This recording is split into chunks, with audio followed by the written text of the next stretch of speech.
January 11. Jacob's wealth increases. Soon after Rachel had given birth to Joseph, Jacob said to Laban, "Please release me so I can go home to my own country. Let me take my wives and children, for I have earned them by serving you, and let me be on my way. You certainly know how hard I have worked for you." "Please, listen to me," Laban replied.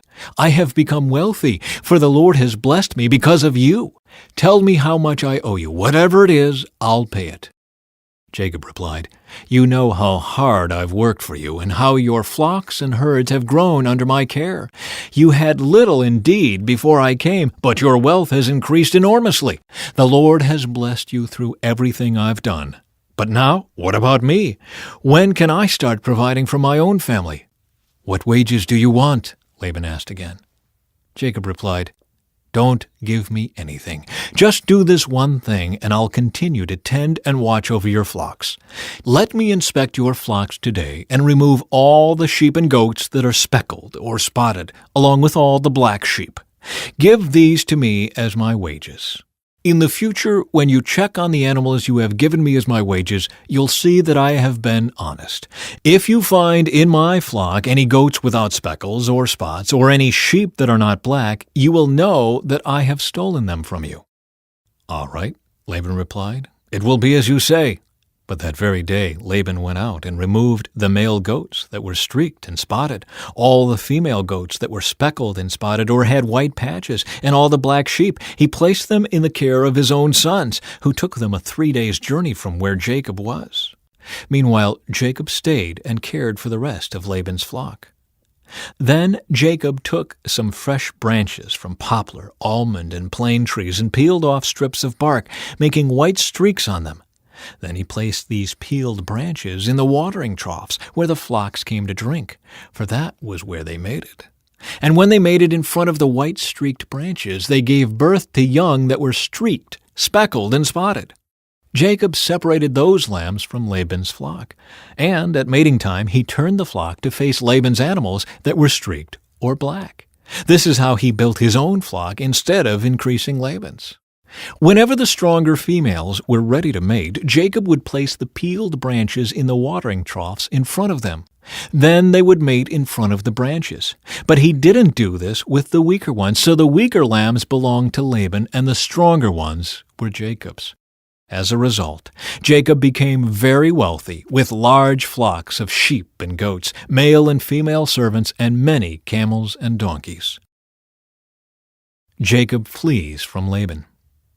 But Jacob soon learned that Laban's sons were grumbling about him. "Jacob has robbed our father of everything," they said. "He has gained all his wealth at our father's expense." And Jacob began to notice a change in Laban's attitude toward him. Then the Lord said to Jacob, "Return to the land of your father and grandfather, and to your relatives there, and I will be with you." So Jacob called Rachel and Leah out to the field, where he was watching his flock. He said to them, "I have noticed that your father's attitude toward me has changed. But the God of my father has been with me. You know how hard I have worked for your father, but he has cheated me, changing my wages 10 times. But God has not allowed him to do me any harm. For if he said, 'The speckled animals will be your wages,' the whole flock began to produce speckled young. And when he changed his mind and said, 'The striped animals will be your wages,' then the whole flock produced striped young. In this way God has taken your father's animals and given them to me. One time during the mating season I had a dream and saw that the male goats mating with the females were streaked, speckled, and spotted. Then in my dream the angel of God said to me, 'Jacob,' and I replied, 'Yes, here I am.' The angel said, 'Look up, and you will see that only the streaked, speckled, and spotted males are mating with the females of your flock. For I have seen how Laban has treated you. I am the God who appeared to you at Bethel, the place where you anointed the pillar of stone and made your vow to me. Now get ready and leave this country and return to the land of your birth.' Rachel and Leah responded, 'That's fine with us. We won't inherit any of our father's wealth anyway. He has reduced our rights to those of foreign women, and after he sold us, he wasted the money you paid him for us. All the wealth God has given you from our father legally belongs to us and our children, so go ahead and do whatever God has told you." So Jacob put his wives and children on camels, and he drove all his livestock in front of him. He packed all the belongings he had acquired in Padan Aram and set out for the land of Canaan, where his father Isaac lived. At the time they left, Laban was some distance away, shearing his sheep. Rachel stole her father's household idols and took them with her. Jacob outwitted Laban the Aramean, for they set out secretly and never told Laban they were leaving. So Jacob took all his possessions with him and crossed the Euphrates River, heading for the hill country of Gilead. Laban pursues Jacob. 3 days later, Laban was told that Jacob had fled. So he gathered a group of his relatives and set out in hot pursuit. He caught up with Jacob 7 days later in the hill country of Gilead. But the previous night, God had appeared to Laban the Aramean in a dream and told him, "I'm warning you, leave Jacob alone." Laban caught up with Jacob as he was camped in the hill country of Gilead, and he set up his camp not far from Jacob's. "What do you mean by stealing away like this?" Laban demanded. "How dare you drag my daughters away like prisoners of war? Why did you slip away secretly? Why did you steal away? And why didn't you say you wanted to leave? I would have given you a farewell feast with singing and music, accompanied by tambourines and harps. Why didn't you let me kiss my daughters and grandchildren and tell them goodbye? You have acted very foolishly. I could destroy you, but the God of your father appeared to me last night and warned me, leave Jacob alone. I can understand your feeling that you must go and your intense longing for your father's home, but why have you stolen my gods?" "I rushed away because I was afraid," Jacob answered. "I thought you would take your daughters from me by force. But as for your gods, see if you can find them, and let the person who has taken them die. And if you find anything else that belongs to you, identify it before all these relatives of ours, and I will give it back." But Jacob did not know that Rachel had stolen the household idols. Laban went first into Jacob's tent to search there, then into Leah's, and then the tents of the 2 servant wives. But he found nothing. Finally, he went into Rachel's tent. But Rachel had taken the household idols and hidden them in her camel's saddle, and now she was sitting on them.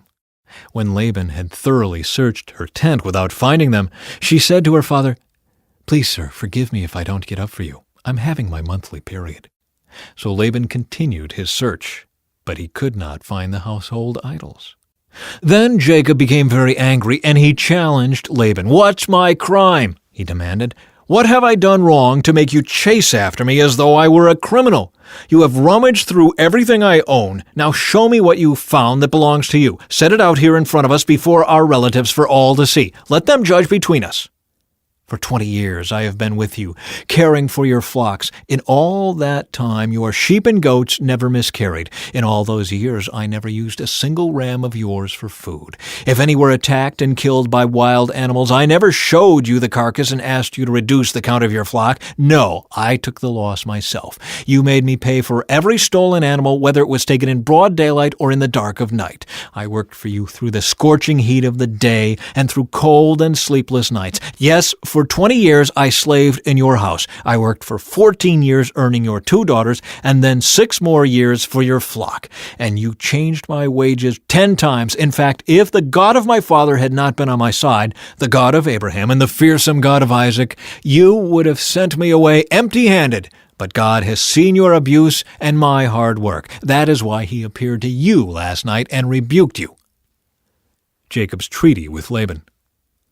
Then Laban replied to Jacob, "These women are my daughters, these children are my grandchildren, and these flocks are my flocks. In fact, everything you see is mine.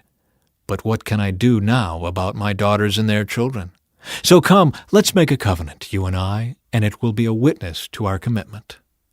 So Jacob took a stone and set it up as a monument. Then he told his family members, "Gather some stones." So they gathered stones and piled them in a heap. Then Jacob and Laban sat down beside the pile of stones to eat a covenant meal. To commemorate the event, Laban called the place Jegar Sahadutha, which means witness pile in Aramaic, and Jacob called it Galid, which means witness pile in Hebrew. Then Laban declared, "This pile of stones will stand as a witness to remind us of the covenant we have made today." This explains why it was called Galid, witness pile. But it was also called Mitzpah, which means watchtower. For Laban said, May the Lord keep watch between us to make sure that we keep this covenant when we are out of each other's sight. If you mistreat my daughters, or if you marry other wives, God will see it even if no one else does. He is a witness to this covenant between us. See this pile of stones, Laban continued, and see this monument I have set between us. They stand between us as witnesses of our vows. I will never pass this pile of stones to harm you, and you must never pass these stones or this monument to harm me. I call on the God of our ancestors, the God of your grandfather Abraham and the God of my grandfather Nahor, to serve as a judge between us." So Jacob took an oath before the fearsome God of his father Isaac to respect the boundary line. Then Jacob offered a sacrifice to God there on the mountain and invited everyone to a covenant feast. After they had eaten, they spent the night on the mountain. Laban got up early the next morning, and he kissed his grandchildren and his daughters and blessed them. Then he left and returned home.